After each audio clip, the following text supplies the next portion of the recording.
बिस्मिल्लाहिर्रहमानिर्रहीम। बहुत बहुत शुक्रिया। खुश आमदीद। बरसात का मौसम और आज सबकी नज़रें अदालत उज़्मा पर, सुप्रीम कोर्ट पर भी हैं, जहां पर एक इम्पॉर्टेंट बिल पेश होने जा रही है जम्मू कश्मीर के ताल्लुक से भी, बल्कि यूनियन टेरिटरीज़ की बात है तो जम्मू कश्मीर का तज़किरा भी इसलिए ज़रूरी है क्योंकि मरकज़ के ज़ेर इंतज़ाम इलाक़े में कुछ कानूनी तरमीम की जा रही हैं और वज़ीर आला को हटाने का या गिरफ़्तार करने का इख्तियार, लेफ्टिनेंट गवर्नर को मज़ीद इख्तियारात और किसी वज़ीर को वज़रा काउंसिल से हटाने के इख्तियारात, ये सारी चीज़ें नए कवानीन के मुताबिक डिसाइड होंगी। रियासती दर्जे वाली बहाली जो लोग बात कर रहे हैं, इसके बरक्स अभी तक तमाम चीज़ें हैं।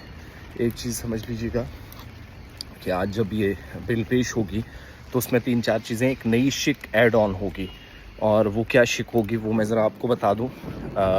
बहुत सारे लोग शायद ये सोच कर बैठे हैं कि शायद किसी भी तरीके से हो सकता है कि जम्मू कश्मीर के ताल्लुक से कि शायद स्टेटहुड की बात हो। ये सब दरअसल ये मामला है कि वज़ीर आला को हटाने का इख्तियार क्या होगा, कैसे होगा।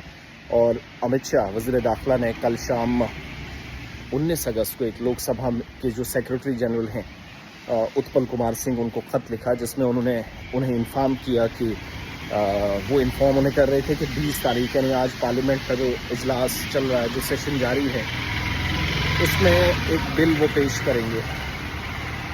और उस बिल में क्या होगा, एक तो कहा गया कि Jammu Kashmir reorganisation amendment bill 2025 के साथ यूनियन टेरिटरीज़ के इलाकों के लिए सरकारी जो तरमीमी बिल है वो और तरमीमी बिल 2025 को पेश करने का इरादा रखते हैं। और Jammu Kashmir reorganisation amendment bill, जिसमें यूनियन टेरिटरी के इलाके में रियासत की बहाली के इम्कान के बरक्स तमाम चीज़ें हैं। यानी अगर आप ये सोच रहे हैं कि स्टेटहुड वाली बात है, ऐसा कुछ भी नहीं है, बल्कि अगर जम्मू कश्मीर में जहाँ पर नई शिक आज मुतारिफ़ कराई जाएगी, किसी वज़ीर को 5 साल या इससे ज़्यादा सज़ा याफ्ता किसी जुर्म के लिए लगातार 30 दिनों तक गिरफ़्तार या नज़रबंद रखा जाता है, तो अब इसे वज़ीर आला के मशवरे पर कैबिनेट से हटाया जा सकता है। एक बात। फिर ये भी लिखा गया है कि अब जो वज़ीर जो ओहदे पर फाइज रहेगा, जो मैं डॉक्यूमेंट सरकारी है, इस दौरान मुसलसल 30 दिनों तक किसी भी मुद्दत के लिए किसी भी कानून के तहत किसी जुर्म का इर्तिकाब करने के बाद उसके इल्ज़ाम में गिरफ़्तार या हिरासत में रखा जाता है, जिसकी सज़ा 5 साल या इससे ज़्यादा हो सकती है। तो इसे चीफ मिनिस्टर के मशवरे पर लेफ्टिनेंट गवर्नर वज़ारती काउंसिल से भी हटाया जा सकता है। और अगर 31वें रोज़ वज़ीर आला ने उसे हटाने की सिफारिश नहीं की तो फिर उसे हटाया हुआ तस्वुर किया जाएगा। एक बात ये। फिर एक मुंतखब वज़ीर आला को भी, इलेक्टेड चीफ मिनिस्टर को भी हटाया जा सकता है अगर वो 30 दिनों या इससे ज़्यादा दिनों के लिए नज़रबंद या गिरफ़्तार रहे, चाहे इसकी सज़ा हुई हो या ना। अगर वो खुद इस मुद्दत में मुस्ताफ़ी ना हो जाए तो उन्हें 31वें रोज़ लेफ्टिनेंट गवर्नर हटा सकते हैं।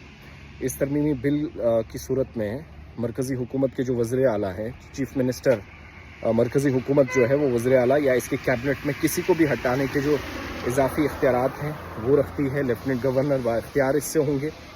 और साथ साथ पार्लिमानी अमूर के जो मरकज़ी वज़ीर हैं किरण रिजिजू, वज़ारत कानून और इंसाफ की कानून साज महकमा, लोकसभा सेक्रेटरीट, लोकसभा के कानून साज दफ्तर को भी ख़त भेजा गया है। एक अलहदा ख़त में सेक्रेटरी जनरल पर जोर दिया गया है कि वो बाकायदा 19A और 19B में जो मज़कूरा